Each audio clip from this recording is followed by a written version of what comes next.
3. 독일의 교회 개혁. 1. 종교 개혁. 지금까지 살펴본 사건들은 루터의 삶을 중심으로 한 것이지만 그 사건들이 종교 개혁은 아니다. 그 사건들은 종교 개혁의 길을 터주면서 종교 개혁으로 이끄는 사건들이었다. 그렇다면 종교 개혁이란 무엇인가? 종교 개혁은 무엇보다 교회의 개혁을 말한다. 교회 내에 보다 나은 변화가 발생한 것을 의미한다. 모든 교회마다 어떤 교리가 있고 제도와 예배와 생활이 있다. 교회의 더 나은 변화란 교회의 다양한 부분에서 큰 변화가 발생했다는 뜻이다. 하지만 종교 개혁이 교회 내의 변화만을 말하는 것은 아니다. 종교 개혁은 교회 외부에도 뚜렷한 변화를 가져왔다. 교회는 삶의 가장 본질적인 부분을 다룬다. 사람들은 나름대로 종교적인 확신이 있으며 그 확신은 삶의 모든 부분에서 반영된다. 결국 교회 내부의 개혁은 그 원칙을 받아들이는 국가들이 정치, 경제, 사회, 문화의 변화를 가져오게 된다. 종교 개혁의 결과는 오늘날까지 이어지고 있는데 바로 카톨릭 국가들과 개신교 국가들 사이에 보이는 큰 차이들이다. 2. 루터가 기독교의 자유를 회복하다. 루터의 성격은 서로 상반되는 두 가지 특징이 신기하게 조화되어 있다. 그는 매우 혁신적이면서도 매우 보수적이었다. 그는 교회에 엄청난 변화를 가져온 장본인이었지만 과거의 전통을 버리고 새로운 전통을 취하는 데는 매우 느렸다. 그는 처음에는 오직 몇 부분에서만 변화를 추구했다. 이 점에서 그는 대단한 지혜와 재치가 있었다. 루터의 추종자들은 루터처럼 지혜롭지는 않았다. 루터가 바르트부르크 성곽에 숨어있는 동안 비텐베르크에 있던 루터의 추종자들은 여러 많은 혁신적인 변화를 일으키려고 노력하였다. 하지만 그들의 시도는 혼란과 갈등과 무질서를 가져왔다. 결국 루터는 제후 프레데릭의 조언을 거절하고 은신처를 떠나 사형 선고를 받은 상태에서 비텐베르크로 돌아왔다. 그는 8일 동안 연속으로 설교하면서 질서를 회복하였다. 하나하나 차례로 많은 변화가 따라오기 시작하였다. 사람들은 교황의 통치와 간섭을 거부하였다. 성직자와 평신도의 구분이 제거되었다. 이는 루터가 다음과 같이 말했기 때문이다. 모든 신자는 제사장들이다. 또한 7개의 성례가 아니라 오직 2개의 성례만이 있어야 한다. 성례가 구원을 얻는 데는 반드시 필요한 것은 아니다. 루터는 로마 교회의 중심부를 향해 죽음의 종소리를 울렸다. 그는 수세기 동안 신자들을 신음하게 만들었던 로마 교회의 굴레를 깨뜨리고 그리스도인의 자유를 설립하였다. 로마 교회의 굴레 아래 있어보지 않았던 우리로서는 루터 당시 그리스도인들에게 이러한 변화가 무슨 의미인지 실감할 수 없을 것이다. 성자들과 마리아에게 드리는 기도는 제거되었고 형상이나 그림을 예배하는 것 역시 제거되었다. 죽은 자의 유물을 숭상하는 것, 성지순례, 종교 행렬, 거룩한 물, 외적인 금욕주의, 수도원주의, 죽은 자를 위한 기도, 연옥에 대한 믿음 등 비성경적인 종교 행위들이 제거되었다. 루터는 많은 것들을 변화시켰지만 그의 보수적인 성격은 교회의 오랜 전통 가운데서 성경에서 금하지 않은 것들은 그대로 두어야 한다고 확신하였다. 예를 들어 루터 교회는 부제단과 형상은 제거하였지만 중앙제단과 촛불들과 그리스도의 그림은 그대로 유지하고 있다. 로마 카톨릭 교회는 성만찬은 제사라고 가르친다. 따라서 제사를 드리려면 사제가 필요하다. 사제가 성체 성사에서 축성을 선언하면 떡과 포도주는 기기적으로 실제 그리스도의 몸과 피가 된다. 카톨릭의 이러한 성체 성사의 교리를 화채설이라고 한다. 사제만이 포도주에 참여할 수 있는데 이는 평신도가 포도주를 엎지르게 되면 그리스도께서 다시 새롭게 피를 흘려야 하기 때문이다. 평신도들은 오직 성체라고 불리는 웨이퍼 모양의 떡만 받을 수 있는데 사제가 평신도들의 혀에 그 전병을 올려놓는다. 하지만 루터는 성만찬의 제사적인 성격을 부인하였다. 그는 성만찬이 거행될 때마다 수천 개의 제단에서 그리스도가 새로운 제물로 바쳐진다는 사실을 부인하였다. 그는 그리스도는 십자가에서 단번에 영원한 희생제물로 바쳐졌다고 가르쳤다. 그러므로 이제 교회 내에는 제사장을 위한 자리가 없다.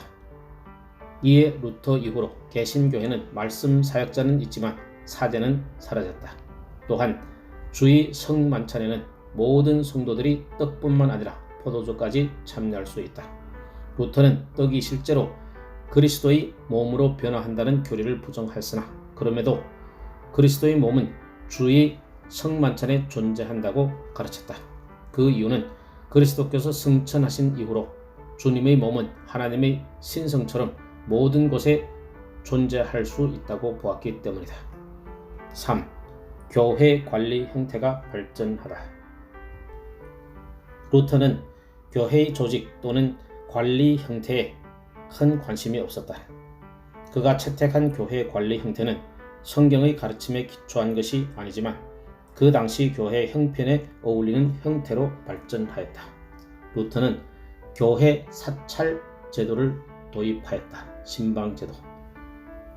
사찰원들은 여러 교회들을 방문하여 조사하면서 모든 성도들이 당장 개혁을 원한다는 사실을 분명하게 알 수 있었다. 로마 성직자들은 부끄럽게도 자기들의 의무에 태만하였다. 이에 신도들과 사제들 모두가 믿을 수 없을 정도로 진리에 대해 무지하였다. 대부분 사제들은 전혀 가르칠 능력과 실력이 되지 않았다.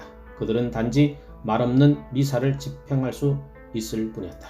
하지만 루터 교회는 사찰들이 교회를 조사하게 되면서 교회의 생활 안내를 위한 교회 규칙서를 마련할 수 있었다. 루터 교회, 루터파 교회. 루터 교회는 주교들이 없다. 그 교단은 관리자로 불리는 담당자들이 있다.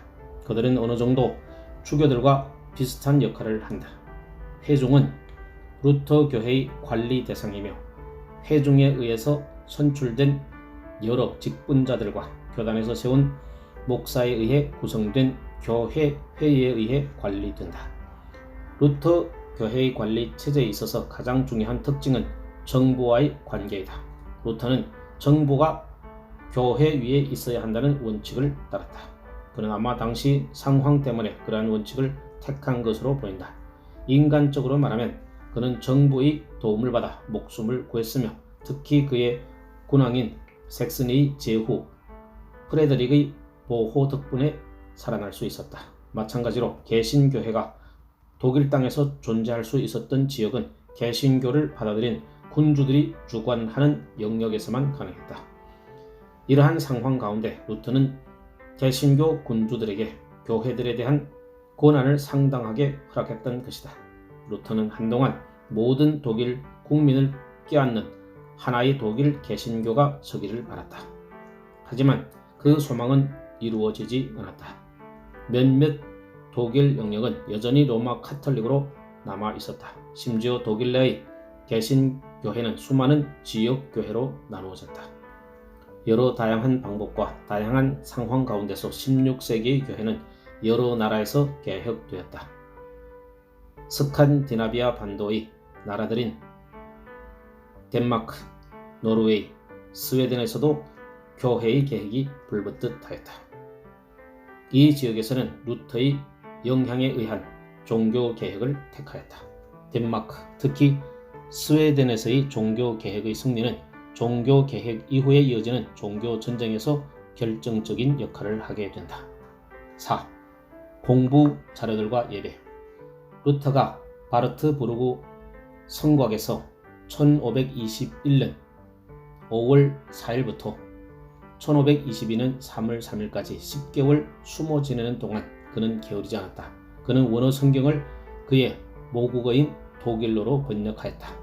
로마 카톨릭 교회 내에서는 성경은 오직 교회 지도자들과 학자들만 연구할 수 있었다. 그러나 루터는 모든 사람이 스스로 성경을 읽고 연구할 의무와 책임이 있다고 가르쳤다.